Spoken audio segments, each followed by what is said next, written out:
What's up, everybody? Welcome to the Bronx Pinstripes show on the Blue Wire Podcast Network. We are recording after the Thursday game. The Yankees dropped the final game, and I tweeted out after they had that meltdown in the sixth inning that I was confident that this team was going to come back. And if they didn't come back, I was confident that they're going to win on Friday night. And that's the difference, I think. That's been my realization over the past couple of weeks with this team, is even if they do blow a game, even when they do lose, which isn't very often, as I pointed out, now 5 losses since that mid-April series loss in Baltimore. That's a month of baseball, and they've lost 5 times, okay? But I have confidence that they're going to rebound tomorrow, and that's the difference with this team. Last year, they blow a game, and the bullpen melts down. It's, okay, how long is the tailspin going to last? This year, it's, they're going to come out. Nestor's going to pitch a good game tomorrow, and they're probably going to beat the White Sox. You know, this bullpen's allowed a meltdown here and then as well. It's and if it's guys like, you know, Miguel Castro and Lucas Licky, then that's kind of okay. Oh. You know, and Chapman is not okay, but when you see a meltdown like this by this bullpen who's been so good all year, it's like, okay, you know, that's baseball, Susan, because it's going to come back to you at some point. I will say they did come back. They did come back, and they you know, and Stanton hit a piss missile out to center field that I thought had a chance to get in the gap. So they almost. But they did. That's the thing. They fought back. They tied the game back. They tied the game up, and unfortunately, Licky just couldn't hold it. But they had the fight. They had the fight to go after that sweep. But at the end of the day, 3 of 4, another series dub.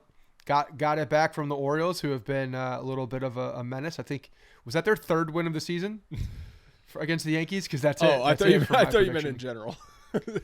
No, yeah. Well, if they seem to find them against the Yankees. No, they're doing much better than that. But I think I had them losing 3 games to the Orioles, so that's it for the rest of the year.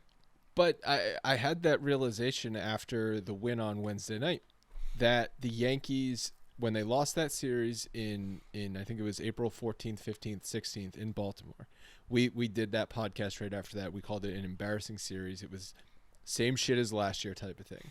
And that was a month ago, and this team has not blinked for a month. Not that even losing a 4th game of a potential 4-game sweep is necessarily blinking.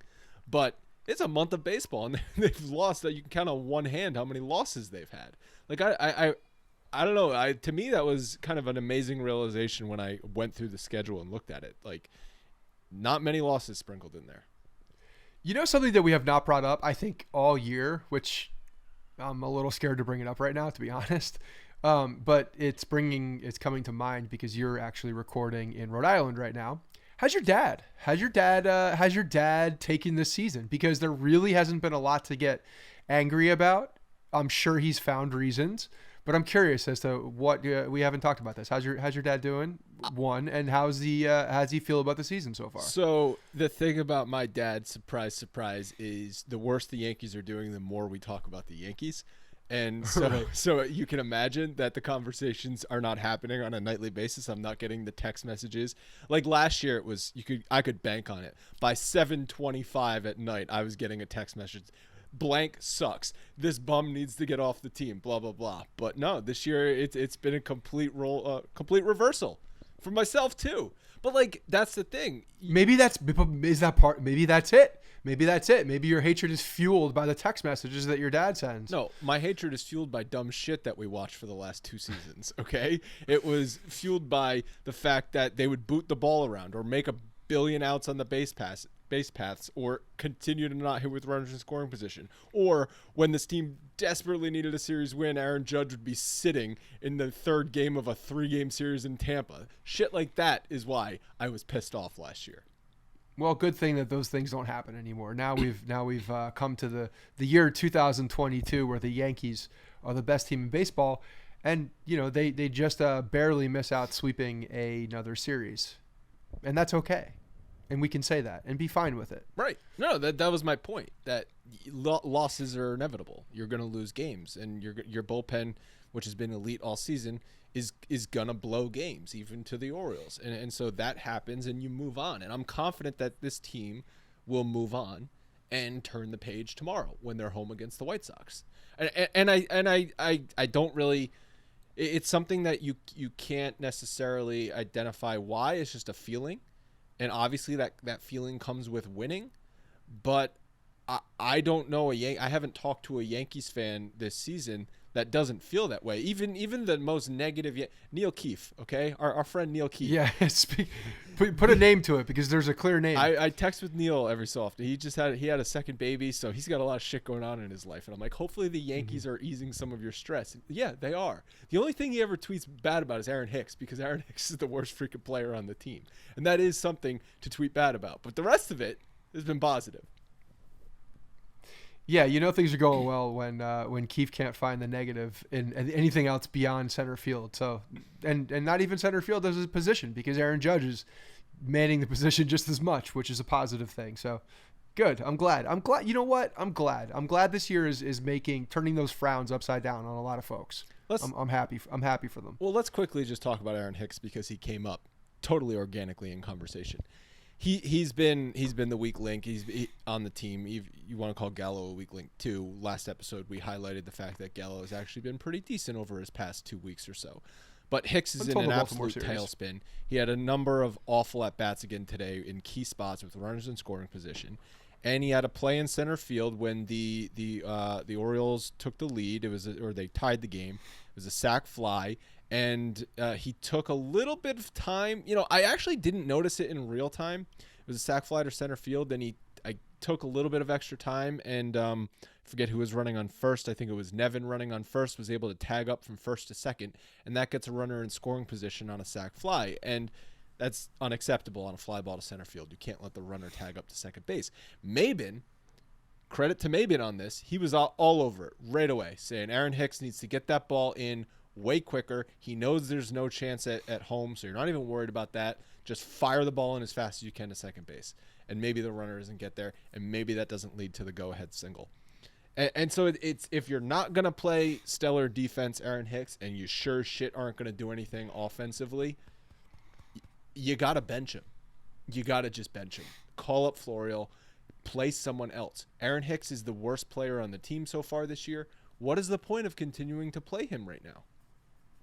Well, I'll give you the other side of it. I mean, clearly I've who was it? There was Lenny on Twitter, I think it was, who called out, does he even have to be a switch hitter? Logan and I were going back and forth on chat last night about this too. You look at it, no, you don't have to be. You don't have to be. Nobody's making you be a switch hitter. Maybe you could get, my position is maybe you could get some more reps from one side and actually, become an average hitter at that one side and then try to play good defense. Who knows? But the thing is with him and the way that this Yankee team is going, they have the ability to, if they think that he's going to come out through this, and they kind of have to feel that way, don't they? That they have the ability and the time to let him sort through his problems right now with the way that the team is going. So if the team were, in third place and struggling to get series wins, then, this is magnified big time, and you're looking down at AAA to see who's lighting it up, who could come up and potentially play more, or you're looking at Judge playing more center field, more of an everyday guy there. But it's not the case. The case is the team is going well. They're in a good spot, and they do have the flexibility. And I think he's got a leash right now that's longer than I think some fans would want, but it's the reality of the situation. Let me ask you this: if Tim LeCastro was not on the IL, would he be getting a little bit more playing time, and Aaron Hicks would be getting a little bit more bench time right now? That's possible. He's a better defender, there's no doubt. And I think that when you're looking at this team, prioritizing defense is very important. So, okay, I don't think it's a crazy thought. Let me just jump in. If you're going to play Tim LeCastro more for Aaron Hicks, then why not play Estevan Florial more for Hicks? What's the difference? Well, it's roster manipulation. It's roster moves up and down. It's adding another spot. It is what it is. What do you owe to Aaron Hicks other than 4 more seasons at $10.5 million, which is what it is. That's through 2025. So I guess 3 more seasons after this year. 3.5 more seasons. We've eaten way more money than that in the past. They're suing Jacoby Ellsbury for about half of that amount of money. Sue Aaron Hicks. I mean, the thing with Hicks as well is that, like today, some nonchalant plays where you don't get the ball in. He was it felt like he was kind of dogging it in a ball in the corner the other day or last couple weeks ago. when he was playing left. There's just, and his arm is not what it was. We know that ever since Tommy John, you expect it to get back to full strength. We haven't seen anything remotely close to what he was pre-injury. Also, so what is his? I don't know what this guy Aaron is. Hicks arm based on? Is it still we're talking about that? I think 2017, 108 mile an hour from 108. 2017, Scott. Yeah, that's that exactly was what we're like going off the of. year Kemp was born. Okay, that is the year Kemp was born. This is a Thank you. long I ass remember. time ago. It feels like yesterday. It feels like yesterday and 10 years ago at the same time. But yes, you're right. But your arm doesn't diminish as an outfielder, nor should it. It does when you had especially if you Tommy rehab. John surgery. Not like that. I mean, we haven't seen anything remote. The guy can't even make a throw. So he's the that's only relatively person in history to have Tommy John surgery and have his arm get weaker. Yeah, exactly. Like, it's supposed to get strengthened. Anyway, we listen to the broadcast and you hear about the golf game. He swings a right-handed club, as Logan told me. Why not just swing a right-handed bat? Yeah, no. Go to the natural side. Quit forcing the thing. You're not a switch hitter. You're actually bad. To your point, you double your reps from one side. Maybe you can get locked in from one side and have more consistency from one side. If he's going to pick a side, I'd actually prefer him to pick left. I just think it gives him a little bit more versatility. But I don't know. At this point, what's the harm in trying? Other players have done it late in their careers. Other players have done it early in their career. Cedric Mullins did it early in his career when he understood he's not a switch hitter. And Cedric Mullins, a great player at this point. He's a 30-30 guy. Yeah. Now, Aaron Hicks can only talk about being a 30-30 guy on R2-C2. He can't actually be a 30-30 guy because you know why? Got the you potential got to get for a on base 30-30 guy. to steal bases. Yes, that's true. You also got to get hits. Get home runs. You have to get on base. You don't have to hit home runs to steal bases. Actually, that's a false narrative. But the guy's got to figure it out. There's no doubt about it. But again, I do think that this Yankee team has the ability and the tolerance right now to give him the leash to figure it out. I don't know what that drop dead date is. There's been a number of big. He's been spots. terrible with runners in scoring position. Terrible, but also it seems like he's had a lot of opportunities with runners in scoring position. Yeah, no, it does. He does feel like he comes up quite often when you're looking for somebody else, anybody else. Do you think to be up at that moment? You think Brett Gardner's sitting at his farm in North Carolina, being like just looking at staring at his phone, waiting for the Brian Cashman text? I mean, it's funny. It's funny that we say that. It's funny that you say that, but he's turned down all the offers. I know. At this point, we all know he turned down 6. We all know that that's crazy contract, first of all. But we all know that he's Yankees or bust. So yeah, the guys, picking up bays of hay. Oh my God, what is it? What is it called? Bales of hay. Bales of hay. Thank you. He's Bales picking them up and putting them down. Yeah. Well, and he's staying in shape. Lifts them up. I picked things up. I put them down. Yeah, it was a terribly executed punchline. But I think one of my bold predictions was Brett Gardner's going to get the contract after Old Timers Day, after he knocks an inside the Parker in Old Timers Day. It might come sooner. It might come when the Yankees finally give up Aaron Hicks in the lineup. Now I get it. Aaron Hicks. Old Timers Day is coming up later this year. It is. It's usually July. Normally it's around weekend. Father's Day, but it is late this year. So he's got a little bit of time. Yeah, for that prediction to come true. No, which is not that bad. But not that bad of a prediction. I think when the team is playing so well and most of the lineup is producing and someone is coming up night after night and doing something positive to help the team win, it's actually more glaring that Aaron Hicks is struggling so bad. If half the lineup is struggling or most of the lineup is struggling, it's like Aaron Hicks is just another guy, and we're probably not talking about him as much because guess what? If we're talking about last year, it's like, well, yeah, Aaron Hicks was struggling, but also what's up with Gleyber? Why is DJ LeMahieu not playing well in the first half? Where's Giancarlo Stanton? So there's higher priorities when the rest of the lineup, but now it's just like hiding. Spotlight. It's like hiding your peas under the mashed potatoes. Like you can't hide them there. They're very clearly obvious what's happening here. You can't do that. I don't know if you're saying that this is a positive thing or a negative thing or just is a thing. The why. But I'm just answering the why. Yeah. It doesn't change the fact that he is struggling mightily and not playing well. So yeah, again, he's gonna either figure it out or they're gonna have to make a keep an eye on that trade deadline. keep an eye on that trade deadline. Maybe there's someone that's going to pop up for center field, or just an outfielder, because if Judge can play more of center, then they have the flexibility there. If it's a shortened season, you're looking at the playoffs later in the year. Maybe he plays there more. Hear me out. Miguel Andujar and Clint Frazier for Juan Soto.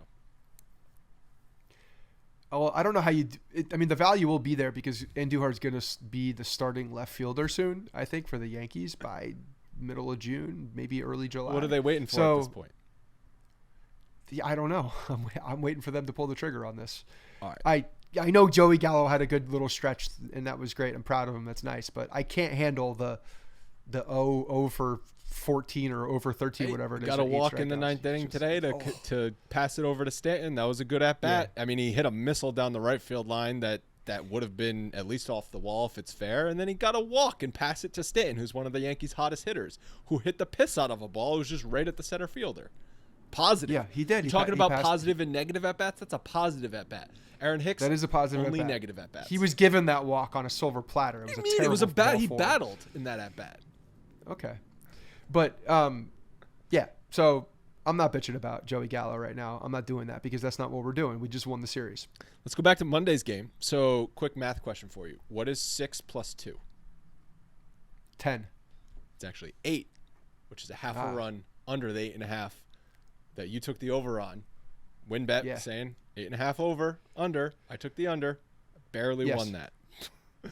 I'll lose that one every day. I'm taking the over every single time. Because you want to just have fun. You just want to root for runs. And I get it. That was a weird – it was a speaking of Joey Gallo, bizarre couple minutes for Joey Gallo. In the first inning, whiffs with the bases loaded. And then 2 seconds later, just like can of corn down the left field line that he got spooked by the wall or something like that. Like, I don't even – like, I know they were trying to explain it like, oh, he's not used to this left field. Like, the left field at Camden Yards, topic of the week. There was also a wind. There was a swirling wind right. that I was listening to the Orioles broadcast at that point, and they were talking about the wind and that he overran it and the wind blew it back. So they were giving him all the excuses in the world as well. But, yes, it's a strange play.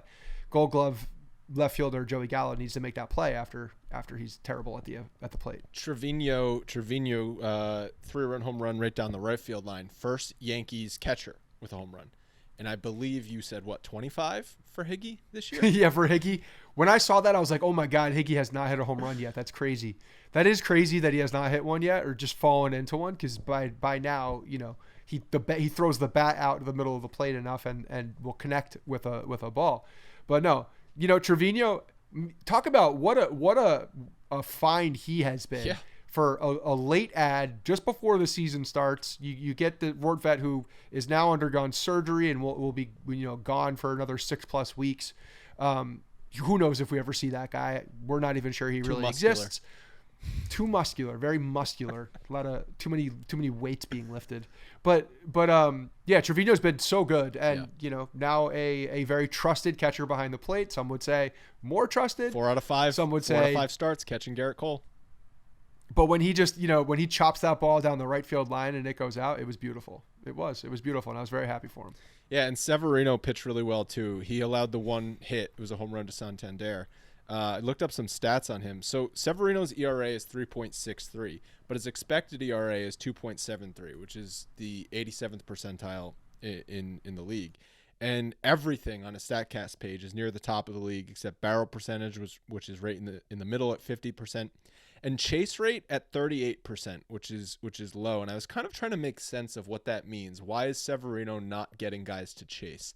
And I'm wondering if they're just sitting fastball with him, only swinging at fastball, or his slider is not as good as it has been in the past. I mean, I don't know if Sevy was ever a guy to get a lot of chases. I think he gets a lot of outs with his fastball, but the numbers are still good on Sevy, and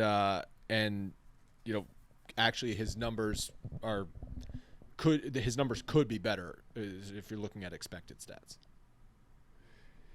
Yeah, I mean, he's looked good. Eye test here when I'm looking at him. The guy feels like the real deal. I love one of his. I've heard this mentioned a couple of times, but he was talking with Marakovic, saying that his one goal for this season is to stay healthy all year. It's a good goal. If he's Yeah, that's a great goal. Because if Luis Severino can stay healthy this year, we know what his talent allows and what his abilities allow, and that's to be a top flight pitcher. So the Yankees need that. If this guy can stay healthy, he looks the part. He looks like he's fully back. So I'm excited for him to continue to strength. I think he's going to get stronger as the season goes on too. I think he's one of those guys that just gets that feel even more. We're going to see more life in the fastball. He's the type that I think can just get that much better and that much more dominant as the season goes on. Are you ready to concede anything on the Trevino Cole thing, or are you still saying it's 50-50 on whoever catches him the next time out? It's not 50-50 necessarily, but I'm saying it's not a personal catcher situation. So if there's a hot hand, they're going to ride the hot hand. I can understand that. But throwing in a guy if Trevino needs a day off or if it just didn't allow, I don't think that there is a problem there. Even if it is 7 of 8, I don't think it's a problem for the other side. No. That's the biggest point. Yeah. That's the biggest point. And last year there was a problem. Last year, yes, there was a problem, and so flip the other side real quick before you get into your argument. I'm not going to do. I'm not. You don't. You think? Hold on. Know what I'm going to do. Just hold on. I just need you to answer this. Do you think that there's a problem with Higgy and Cole? Oh, you say, why is Higgy not hitting any home runs? Maybe he's sad that his guy offense. Cole didn't want to throw to him anymore.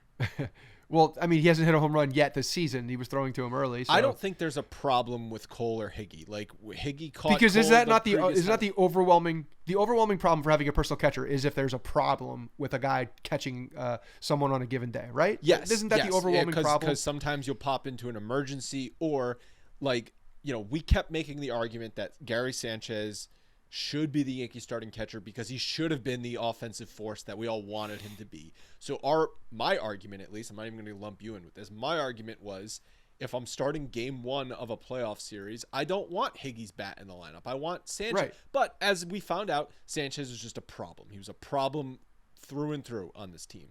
And now between Trevino and Higgy, neither is an offensive force. The rest of the lineup is producing offensively. So it doesn't really matter. Whoever's going to call the best game and the pitcher is going to be most comfortable with, I'm totally fine. My problem is when the ace, or really any pitcher, but especially the ace, sets a precedent of I need a personal catcher. That just rubs me the wrong way. I hated it when Randy Johnson did it with Jorge Posada and John Flaherty. It's like, oh, you can't throw to Jorge Posada? 4-time World Series champion Jorge Posada. You can't throw to Jorge Posada? Andy Pettitte can throw to him. David Cohn can throw to him. David Wells can throw. Roger Clemens, one of the greatest pitchers of all time, can throw to him just fine. What the fuck is wrong with you, Randy Johnson? Yeah, he's got a mental problem. No, I agree. I hear you on that. And what I'm stating is that that's not the situation that's happening right now. And the bigger problem from last year wasn't that I need this one guy. Is I don't want that other guy. And that's different. No, yeah, that's different. I think we've learned that was probably the crux of it because yes, they started the season with Higgy. It wasn't going well. I wonder if Cole started off the season pitching well. Trevino probably never catches him. That's possible. Plus, I mean, he hadn't had the reps with him yet either. And I think that there's probably, I can't even say that because Trevino really gained the trust of everybody almost immediately. It was pretty wild how fast that guy just walked into the door and became, fluid with this rotation and became. It's been a great find. Credit to Cashman for picking that. Hell yeah. What's it? Brentley was going to be potentially they were going to have to add him to the roster as the backup catcher to start the season. And then boom, they've got Trevino, and we're like, okay, Trevino, sure, but it's turned out great. Yeah, Robinson Chirinos, Trevino. It's like these guys are that are defensive catchers in the league. They're backup catchers, but Trevino is handling it well. Oh, by the way, Austin Wells lighting up the minor leagues right now offensively as well. Stealing He's not bases, on the 40 hitting. Man. Wells not on the 40-man, correct? No. So they'd have to add him to the. Yeah. It's not happening. They would not if they were to disrupt what was going on right now with the pitching staff. To so you're add saying an injury, more offensive potential young injury guy, if Higgy or Trevino gets injured. That maybe, and I'm just looking towards the future as well. Like this isn't the catching crop that we have. There's people behind in the minors. We were looking at Cole and Taillon's splits, first, second, and third time through the order. And I'm gonna talk about these together. So Jameson Taillon, he has equal splits as far as batters faced first and second time through the order, except his OPS allowed his first time through the order is 630, which is good, and second time through the order is 925, which is very bad. And if you're rating that compared to the rest of the league, first time through the order, he's 13% better than the rest of the league. Second time through the order, he's 64% worse than the rest of the league. Third time through the order, like it's only 25 plate appearances, but it's a 667 OPS allowed, which is better than league average. Actually, 26% better than league average. So and if you look at the inning logs, which I know we were doing right before we recorded, he struggles when he faces that top of the order for the second time and then the third time, because I believe it was the third inning and then the sixth inning. Again, his ERA kind of balloons in those 2 inning spots for Taillon. Now, interpret this how you will. A lot of guys get worse as the game gets deeper and you throw more pitches and you face more batters. Like this is known. This is the whole don't let the pitcher face the order third time through the order theory that analytics is taking over. But Taillon, being a guy we think has been a good pitcher, to be 64% worse on the second time through, not even the third time through, is a bit concerning. So we've played a little over a month of baseball here, a month and a half of baseball. The other thing that we didn't talk about, but before the season, or before we started recording this too, I'm going to throw it out here in real time, see what's up. But did we look at the games also and when that happened? Are there a couple of games that were where he had a couple bad outings that maybe maxed those stats out? No, he hasn't had disrupted those stats. He hasn't had a blow up outing. So it's only 7 starts, and when you go back and you tell me that I know it's a smaller sample size, but to me this whole thing is a small sample size. But when he goes back for a third time and he's 26% better, I don't know what to make of that. That's a small sample though. That's 25 batters versus 63 batters, the other 2. Okay. Smaller sample. So, but they're all small. That's my point, is that he's still showing success against 20 however many batters. So I'm not quite understanding what these numbers are telling me beyond this part in the season. He's had some struggles with guys in the second time. Well, it's unusual. The second time through. Normally guys struggle third time through. You don't see the struggle. That's why he's 64% worse than the league. Like, it's comparing him to his peers. He's a lot worse. Yes, I understand that. No, I'm just saying it's a lot worse in that second time through. If he was only 10% worse or something like that second time through, it's like, okay, whatever. But so, and then he jumps up to 26% better. Yeah. That makes no sense. Like, That's it makes no exactly. sense. You could tell me that, like, stamina, okay, the guys are getting better reads off of him the second time. Okay. Well, then the third time should be just as bad. It should be better. But when you look at his overall numbers and the starts that he's had as well, he's pitched effectively. He's come back and he's pitched well in these games. But the reason he's not had more batters faced third time through the order is because he struggles so much second time through the order. So he spends a lot of pitches getting through the order for the second time, and then doesn't get to the third time through because his pitch count is ballooned, or maybe he's given up a run or two and now the game is in balance. Yeah. So again, like, to me, this is still a little early to determine much from what we're seeing, but it's something to track, no doubt, to see how it progresses, to see if he can limit the productivity of the lineup that he's facing on that second time. And you're right. And early days though, also, like, we know it happened more in this season than other seasons.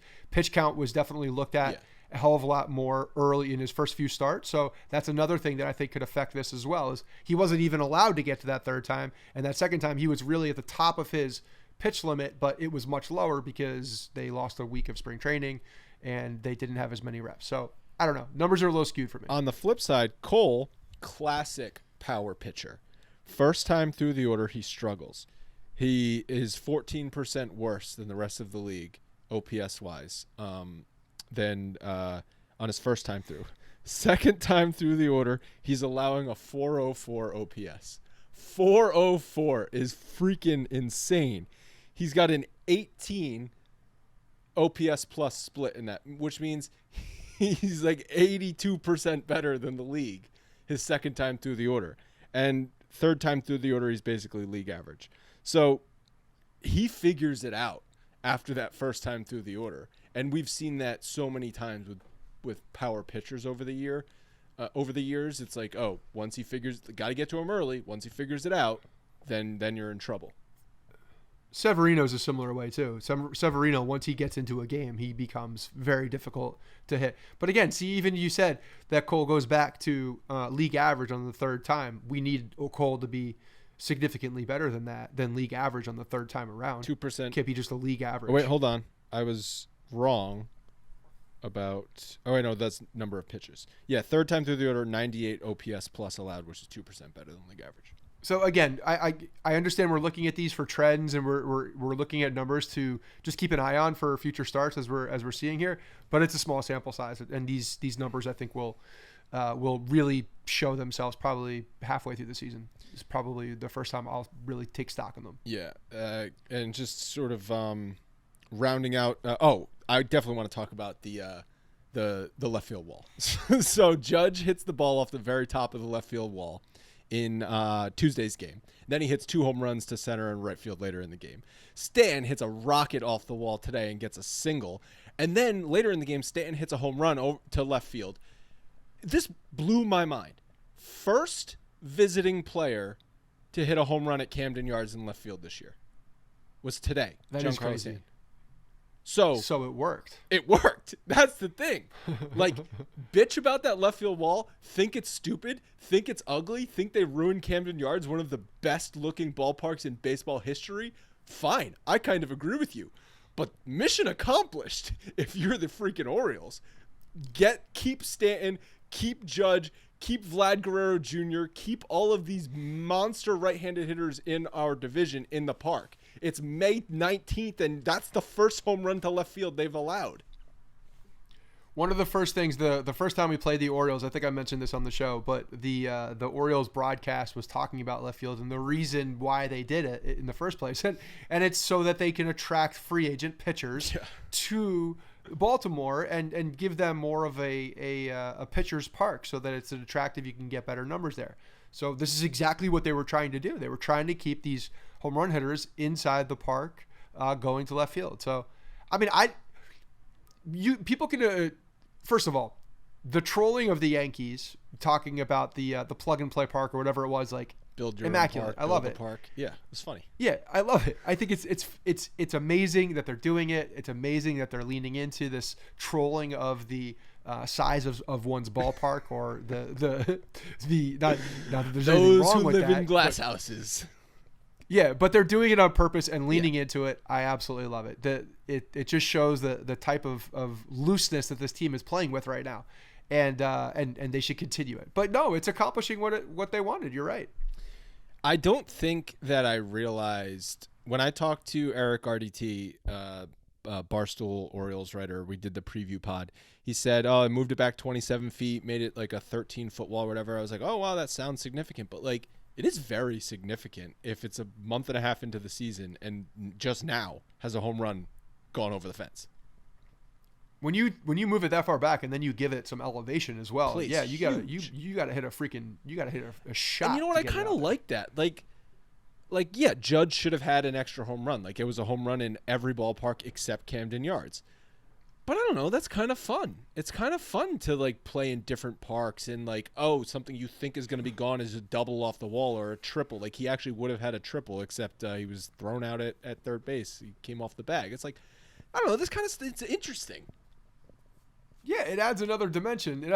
No pun intended. It adds another wrinkle into the way that you play. As does, I think that people feel it different when there's just a flare to right field and then it goes out, rather than a shot to left field and it doesn't go out. Yeah, it's still a positive play for the player. I always think of. So I was listening to John and Susan a little bit today, listening as I was driving. Scott, how were they? Yeah, you should do that. Yeah, wow. They were complaining about the left field wall.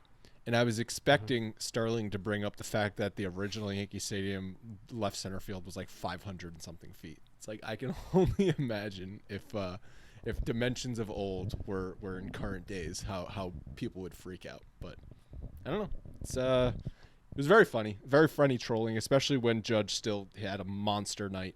He called it a travesty. It's a travesty, man. I used to like coming here. Now I don't like coming here anymore. Oh, by the way, I hit 2 home runs tonight, though. He's turned a corner in the way that he talks to the media and the way that, how confident he is and playful / arrogant. Like he's gotten to that point where he can say whatever the F he wants and he's having fun with it. I love it. So the last thing I want to talk about from today was the umpire. So I think we did touch on it and Rizzo got tossed, but it just seems like, again, once a week we're complaining about the umpire. I actually thought the umpire was equally bad on both sides today. So if you're saying that it cost the Yankees the game, I don't know. The Orioles kind of got screwed on a couple calls too. So I guess if you're going to be bad, be equally bad. Yeah, it's even though I know Rizzo took exception to a number of calls and then he got tossed, even though it didn't even seem like he was the guy chirping at him. A quick hook for the guy too that maybe he was a little apprehensive or maybe he was a little be on guard for his own performance and then had the quick hook because of that. It's a little too sensitive for me. Maybe we should just let the guys chirp a little bit if they want to chirp. Nothing wrong with it. And Chad Green left the game today with right forearm soreness, which is highly concerning. Anytime a pitcher has right forearm soreness, you think immediately the worst. And he was involved in the meltdown inning by the Yankees bullpen, but that could be very bad news for Green. Yeah, you don't ever want to hear about a forearm, anything that's connected to the elbow in any fashion. Anything on the pitching arm really is not great. So yeah, and Luis Gil the other night too left. I haven't seen what the report was if they did an MRI or anything from him. Logan, I don't know if there's been any report out of Scranton, but that was last night, I believe, when he essentially pointed to his arm and just said, "I'm done," and left the game. So those are not good. And Chad Green obviously is he's a guy that Boone does trust and is a back of the bullpen guy. So if there's anything that's connected to a tear or any kind of a long-term absence, it's not good. And it's another bullpen arm that is trusted. I'm not calling Green the most trusted bullpen arm at this point. That could be potentially lost with Chapman struggling. Chapman made it interesting in the one save he did gets the championship belt after the game, which is it's a pity belt. It's a we know you're struggling, we hope this fixes it kind of thing, because it's the same night that Michael King went out there 3 more dominant innings and Aaron Judge pretty much hit 3 home runs and they give the championship belt to the closer that made it way too interesting. Yeah, I love it. It's it's almost so condescending. It's a like, participation. He gets the trophy. belt. He's like, whoa. He's like, don't you give me that goddamn belt. Don't you give me that goddamn belt. No, but they did because they need to get him go. I think that the team also. I mean, clearly, I think this is a sign that the team is just like we need you. We need you a part of it. So I appreciate it. I appreciate the way that the team is lifting him up in that sense. Is like, hey, I know that there's not going to be all of these clean days every single time, and that there have been some struggles, but you got out of it and got it, and we got the win. So let's go build on that, and that's a good team thing. That's a good gelling thing for the team. So we'll see if it can help Chapman throw strikes. Clay Holmes comes back the next night and gets a very impressive 2-inning save. So how many more struggles of Chapman in key situations before they remove him from the closer role? I said this last time. I think we're still trending towards the closer by committee at some point. You don't think at some point? I think it'll be Clay Holmes. At some point they're going to figure out who it is, but they don't need to do that right now. They don't need to figure out if it's Chapman. He can still run out there in the 9th. Again, back to the same sentiment I have for Aaron Hicks. There's time. They have a little bit of a leash here to figure some things out and let guys work through it. So if they think that he can work through it, they're going to give him more opportunities, which I do think is the case. And they have time to define who those guys are. But we know that Holmes can be that guy. He could be that guy. He's one of the guys that's in the mix for sure. And King. I feel like it's Holmes and King. Flip back and forth. I know you probably want to use King almost as feel more like of a longer role, but yeah. But I mean, it's almost like you wouldn't even be getting the most out of him if you put him in that 1 inning spot. I know, because honestly, you see what he can do over 3 innings, which is just an incredible weapon to have for 3 shutdown innings. It's just, this game could be in danger. Except we have Michael King who's going to just take it to the 9th inning. It's crazy. Yeah. It's kind of what Chad Green was a few years back when he was that 2-inning guy. 2017. And he was that dominant 2-inning guy when you knew damn well you could bring him in, and he had the most, you asked the bullpen guys that year, he had the most dominant fastball of all of them. And he was dominant. But yeah, so you look at that. That's a huge value for today's baseball. Having a guy that can go multiple innings, that's dominant in the bullpen, that you can pitch at any point. That's a huge weapon to have. It's why I think Michael King's WAR is like 1.5 or something crazy as a reliever, only a month plus into the season. I think I saw someone tweeted out like Michael King plus Clay Holmes' WAR is like more than like half of the Red Sox lineup or something like that. But all right, I want to do eye test versus nerd test on Gleyber Torres. So Logan pulled a bunch of numbers, and Gleyber's actually looking. His numbers are looking good. But what does your eye test tell you on Gleyber? Well, it's a little skewed because we've done, I think, a few different analyses of Gleyber Torres early and late in games, and I would look at him. I think that he's definitely making more contact and going the other way. My eye test is telling me that his approach is different this year at the plate, and it's a good thing for him. Just that's my general sentiment is that he is listening to Cameron Maybin, has that middle of the field approach, and it's working out very well for him. He's had 2 walk-offs, right? 2 walk-offs, and then a couple of other big late game tying situation he's come through and stuff like that. His expected batting average as of Wednesday, Logan, you pulled these numbers. So obviously it doesn't take into account Thursday's game, which he kind of struggled in. But his expected batting average, 317, actual batting average, 250. Expected slugging, 588, actual, 444. Expected weighted on base average, 398, actual, 324. His launch angle is back up close to the 2018-2019 numbers. His average exit velocity is better than it's ever been. It's 92.5 miles an hour. His strikeout percentage is better than it's ever been, 15.1%. His hard hit percentage is better than even in 2019. It's at 49.5%. 50% of the time, he's hitting the ball hard. He's hitting better on breaking balls and just overall better, more solid contact. So the back of the baseball card numbers might not be there yet for it, but if you believe in expected stats and analytics, this tells you Gleyber Torres is about to have big numbers. When I'm looking at these numbers too, I don't quite understand the average. I mean, this was surprising. The exit velocity, 92 percentile. That was surprising to me. Hard hit percentage, 89. But then you have barrel percentage, which is significantly lower at 64. How do those numbers correlate? If you're hitting the ball hard and it's coming off your bat fast, aren't you hitting it on the barrel? Yeah, I mean, I'm with you. Barrel percentage, I believe, is it only on? Obviously, you have to make contact, but there's some difference between the hard hit percentage and the barrel percentage. Doesn't barrel percentage have to leave the bat at a certain exit velocity, Logan?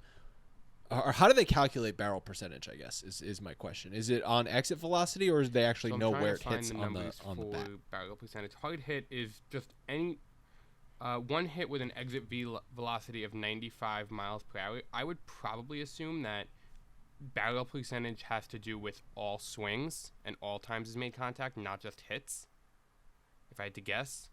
But I'll get that. Yeah, well. Okay, so foul balls and outs. Yeah, barrel. Okay, so that makes sense. There's another stat. That makes sense why there's a discrepancy. Appearance, and this year it's 7.3, which is close to 2019. It was 7.1, but in 2020 it was 2.5. So I think that kind of, because it's per plate appearance, Yeah.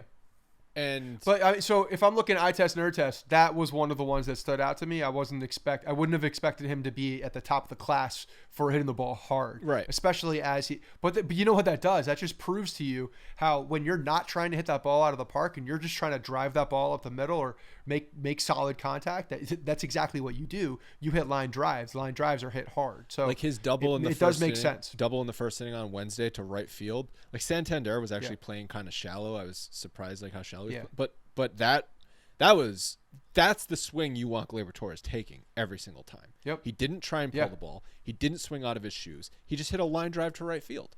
And it's like you see him leave that approach in certain times. I think he left it, I forget if it was bases loaded today or if just a couple guys on.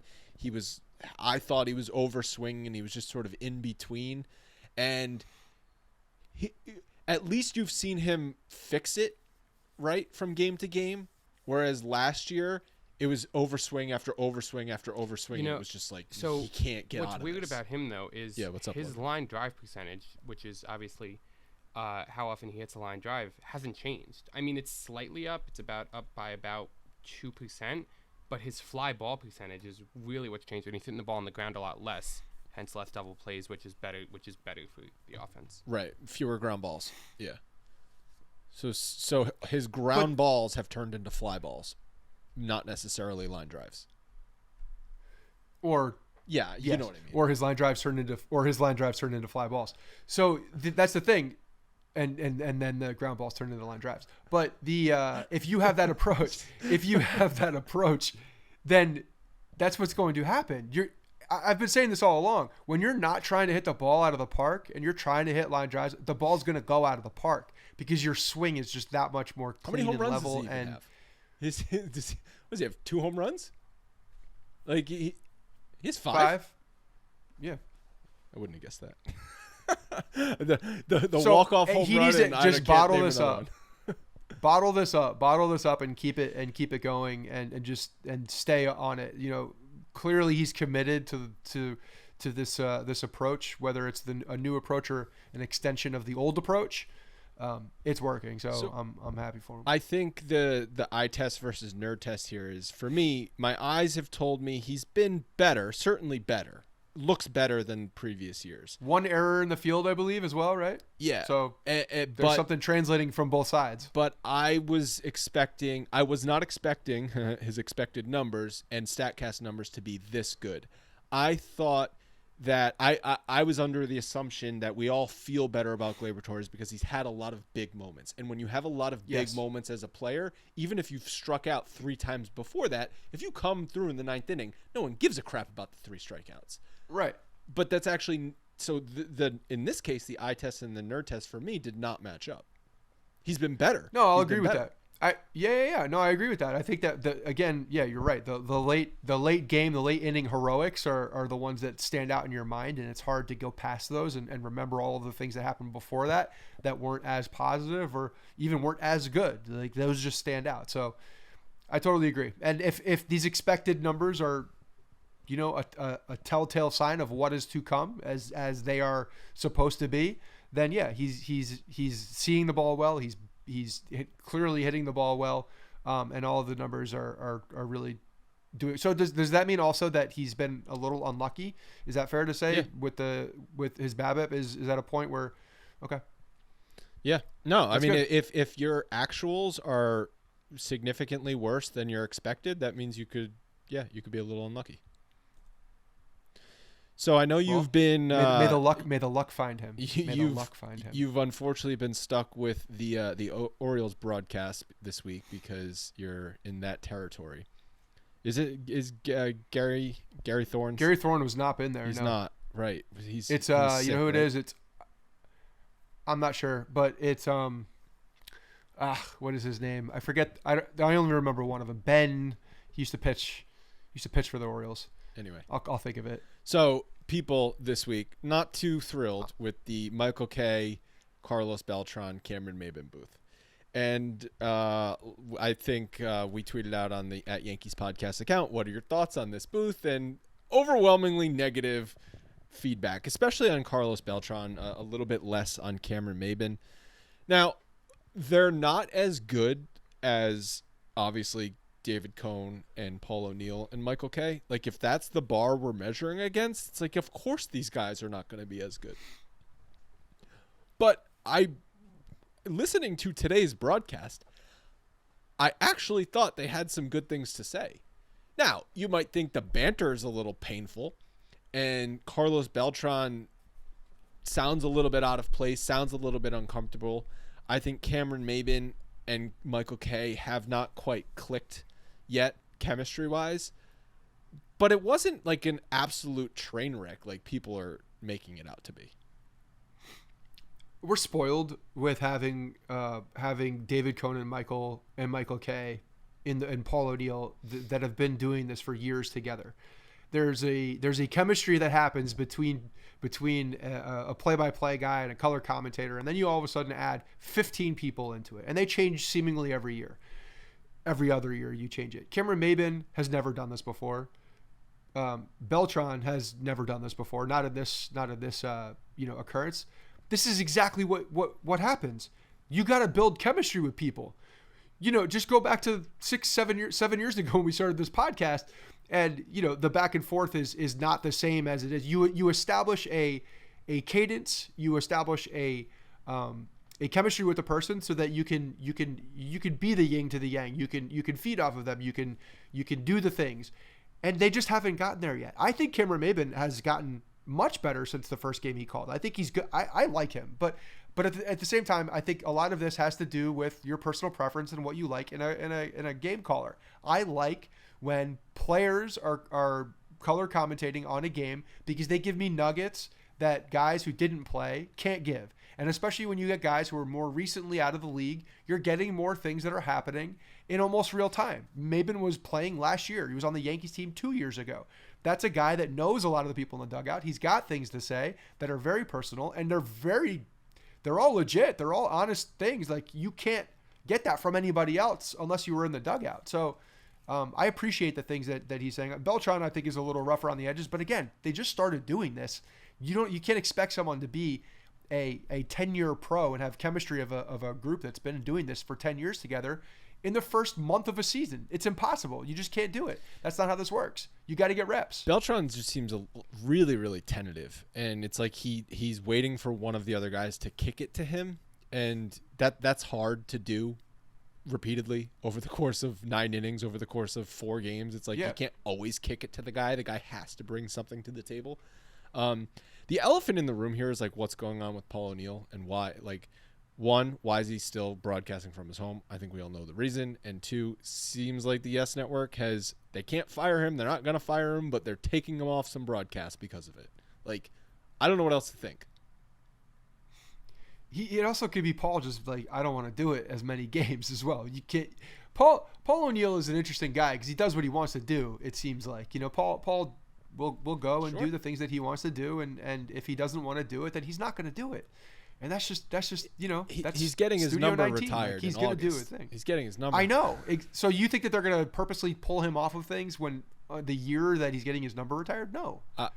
I think Paul O'Neill probably doesn't want to do something with him broadcasting from his house and Cone and Kay in the booth, or Cone and Maybin in the booth. Like, when one guy is remote, it's noticeable. Now, we're doing this podcast. We're all sitting in our own homes. We're remote. We've done 630 out of 650 episodes remote, okay? We're not on live TV calling a baseball game, though. Right.